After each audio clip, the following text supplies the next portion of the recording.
IDK. I don't know. You know?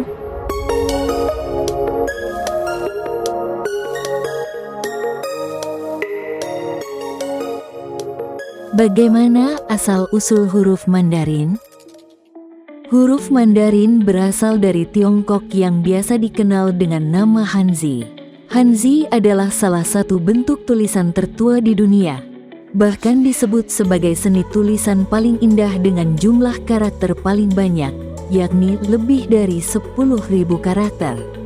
Kisah paling populer tentang asal-usul huruf Hanzi telah ada sejak 5.000 tahun yang lalu, tepatnya pada masa pemerintahan Kaisar Kuning. Kala itu ada seorang menteri yang cerdas, yang bernama Chang Jie, yang konon memiliki 4 mata dan 4 pupil, yang dapat mengamati berbagai hal di dunia. Chang Jie mendapat tugas dari Kaisar Kuning untuk menciptakan sistem penulisan yang bertujuan untuk mencatat informasi penting. Chang Jie kemudian mengamati bentuk matahari, bulan, bintang, hewan, dan makhluk hidup di sekitarnya, termasuk bentuk tempurung kura-kura dan jejak kaki unggas, yang dirangkai menjadi goresan yang indah yang disebut sebagai huruf kuno.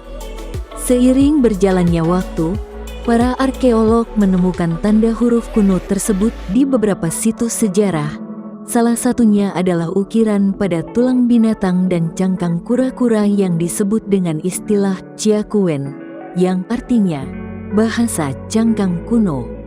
Pada akhir masa dinasti Han, sekitar tahun 220 Masehi, huruf Mandarin dikembangkan sepenuhnya secara matang dan mulai digunakan dalam dokumen resmi pemerintahan kala itu.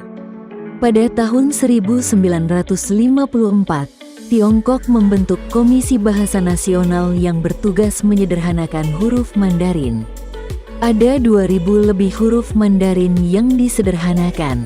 Hingga kini, para murid di sekolah Tiongkok diharuskan menulis dengan huruf Mandarin modern yang telah disederhanakan tersebut. Tahukah Anda?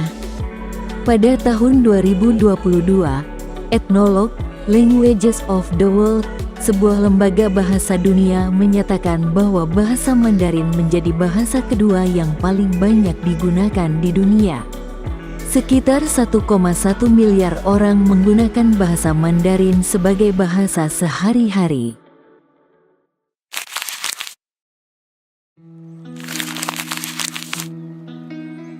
Bolehkah belajar sambil mendengarkan musik? Setiap orang memiliki cara tersendiri saat belajar. Ada yang lebih suka belajar dalam suasana hening, tetapi ada pula yang suka belajar sambil mendengarkan musik.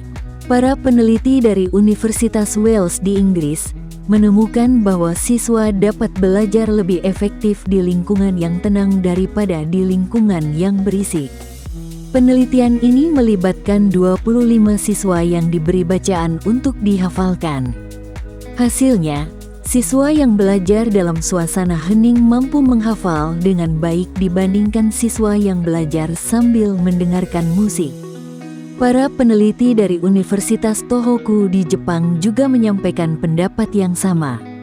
Siswa yang belajar menyetir mobil tanpa mendengarkan musik dinilai lebih fokus dibandingkan siswa yang belajar menyetir mobil sambil mendengarkan musik. Sementara itu, para peneliti dari Universitas Maryland di Amerika Serikat menyatakan bahwa belajar sambil mendengarkan musik bisa mengurangi stres pada siswa.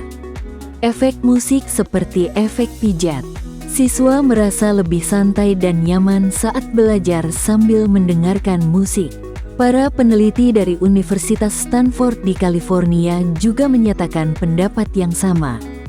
Siswa mengaku lebih bersemangat ketika mengerjakan tugas sekolah sambil mendengarkan musik.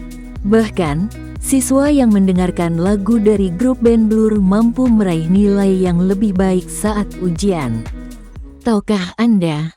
Ternyata lagu Taylor Swift menjadi lagu favorit yang didengarkan para mahasiswa dengan IPK 3,5 hingga 4. Data tersebut berdasarkan hasil survei dari College Rover terhadap 1.000 mahasiswa usia 18 sampai 23 tahun sepanjang tahun 2023. Para mahasiswa tersebut mengaku mendengarkan lagu Taylor Swift saat belajar di rumah.